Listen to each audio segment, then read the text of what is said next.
All right, Catherine, next question's for you, 90 seconds. Public employee pension costs are forcing reduction in services throughout the state and have been cited as a factor in municipal bankruptcy filings. The bankruptcy judge in Stockton's bankruptcy just ruled against CalPERS, holding that pensions are not immune from bankruptcy rules.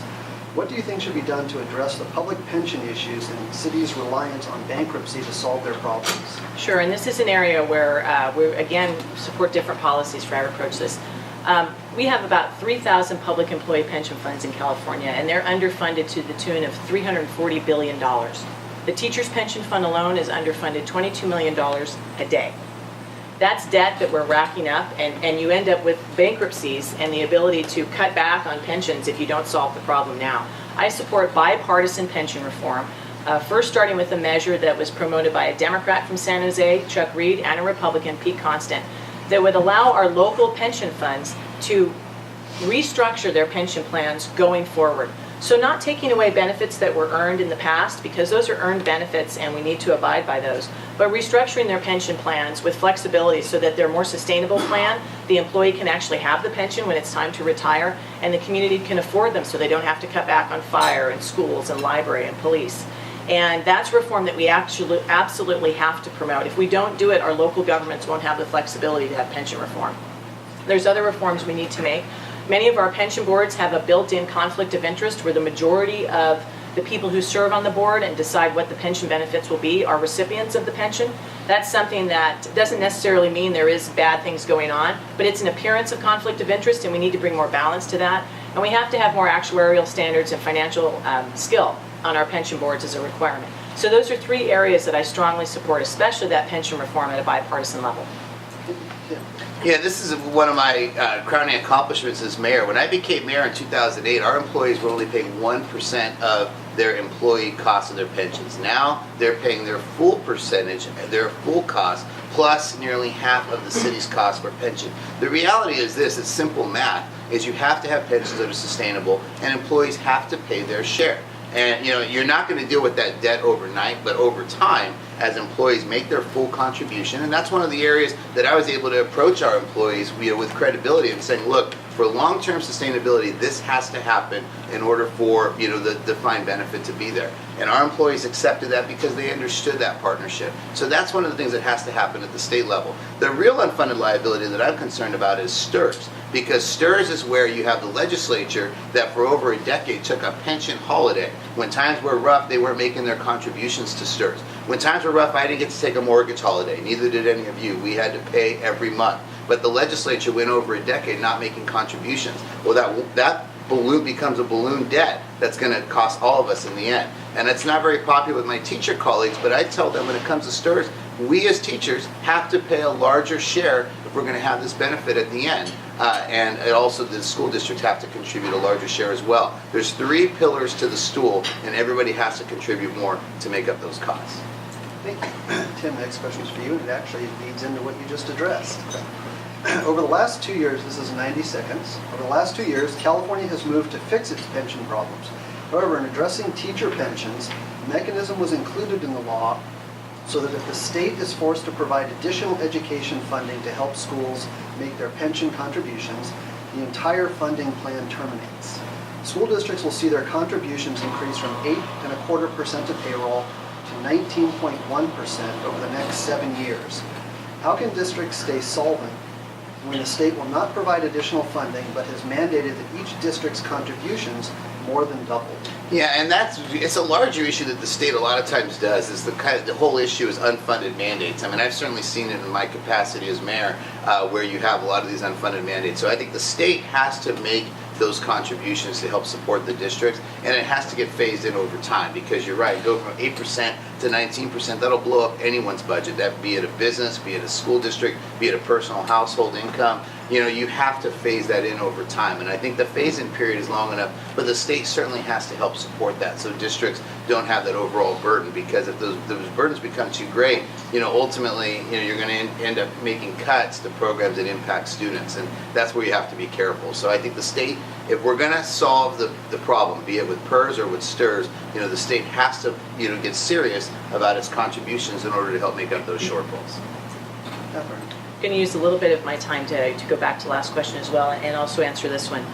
Dublin was able to have the flexibility to work with its pension funds, but unless you support the bipartisan measure that I support and my opponent opposes, other cities in this area don't have the right to do that. It requires changing the law so that all cities can have the benefit of making it a flexible reworking of their pension arrangements. And with respect to the teacher's pension fund, which is the one that is dramatically underfunded, a couple things with this.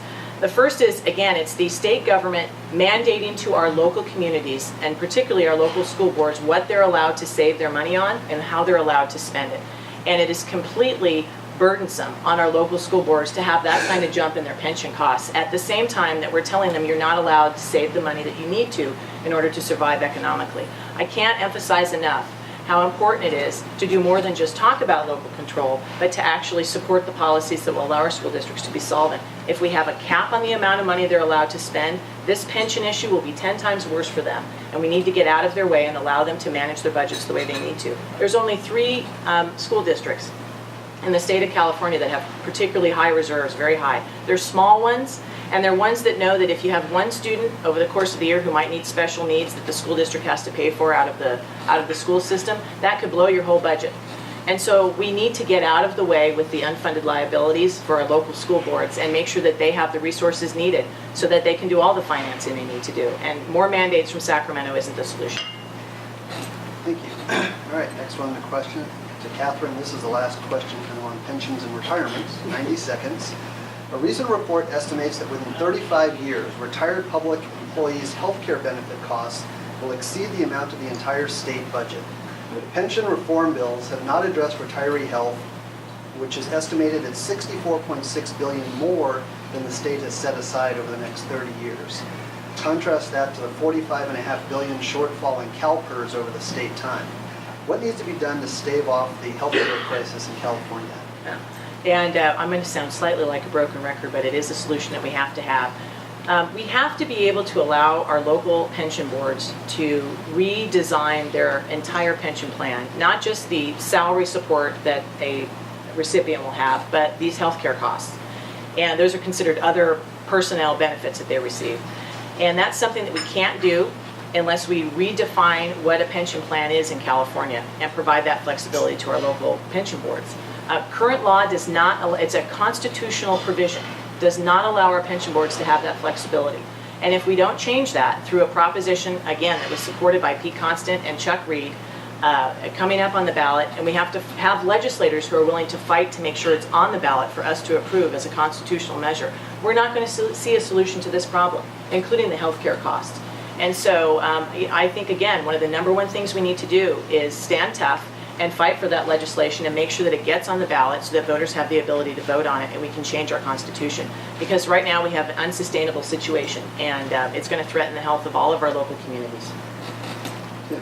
Yeah, I think one of the things that needs to happen is you've got expert staff, especially with CalPERS. A lot of times we'll make recommendations about what is needed, and the boards ignore those recommendations. Same with the legislature, where they might recommend a certain thing and you see them going against that. And I know for my own experience, our finance staff that cost these things out over 30, 35 years, and they look at the rate of return and what the contributions are going to be needed, you have to trust that expert advice that you're getting, whether it's from the Department of Finance or whether it's from the PERS staff. And a lot of times recommendations have been made on some of these issues, be it retiree medical health or be it PERS liabilities, and boards have simply rejected that expert recommendation. So those are the types of things that you have to do. You have to trust the experts. Neither Ms. Baker or myself are pension actuarial experts. You have to trust those that are at the staff level, and you have to follow those recommendations, cost it out, and that's one of the areas that I certainly would do.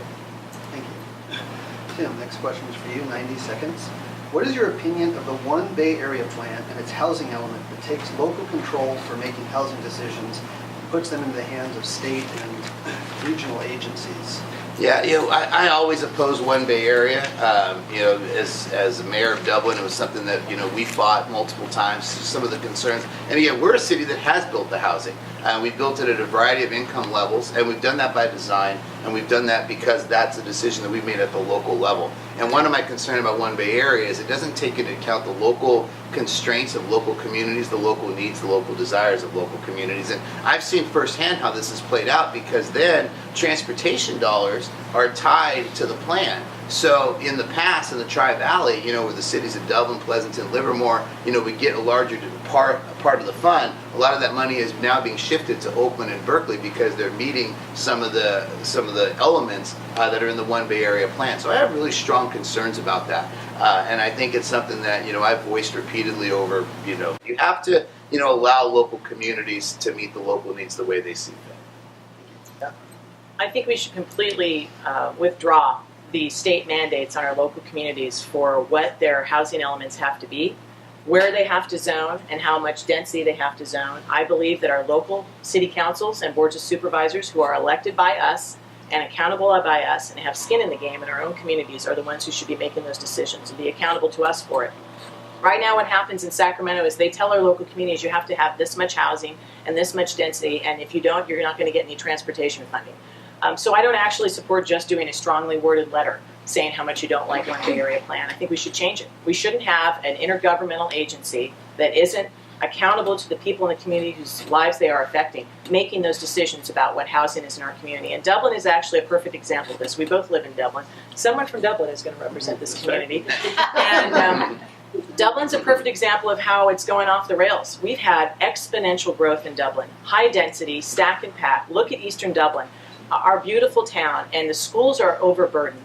My kids are in a school district where nobody's going to get a school that they don't get to have lockers because there just aren't enough. There's a crisis on our transportation in Dublin in terms of our roads and our parking, and our retail is not meeting up with the unbridled growth in Dublin. Just take one look at our beautiful town and where it's gone.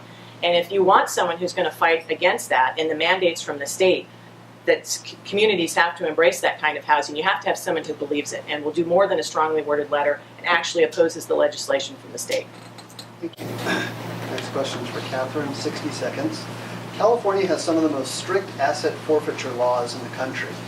However, federal law is very weak and allows local law enforcement to keep 80% of what they seize.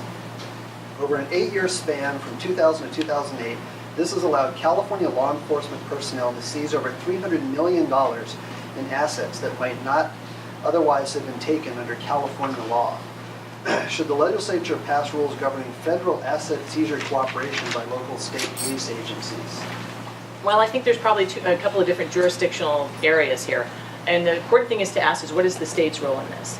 So if it's state law enforcement as opposed to federal law enforcement, we need to look at what are the bases for their forfeiting the assets, or confiscating the assets, and what are they doing with it? And see that it has accountability and transparency for what they're doing. But I don't see a need to have the state try to say what the federal government is doing and also what our local communities are doing with their particular asset forfeitures. I'd really be very cautious for what the state does on that. We have a lot of areas in California where the state needs to be involved and have as a priority. We've talked about education, our budgets, our pensions, and trying to micromanage what our local police forces are doing with the assets is something that I think is maybe not the highest priority. I will say this. If they are doing it that's related to state law, you've got to have transparency and there has to be standards for accountability, and that's often something that's hidden in these areas. Yeah, I think the key there is just to bring together all the different officials. I mean, to see if there's a problem that needs to be solved. And a lot of times, I think the legislature searches for problems that need to be solved that maybe don't need a solution. And maybe this is one that does need a solution. So I think bringing together, federal officials, bringing together local law enforcement officials to look at what they're doing, why they're doing it, what are the benefits or concerns, and then figuring out if there's something that's needed. But I think you have to bring together everybody first, before just wading into an area like this.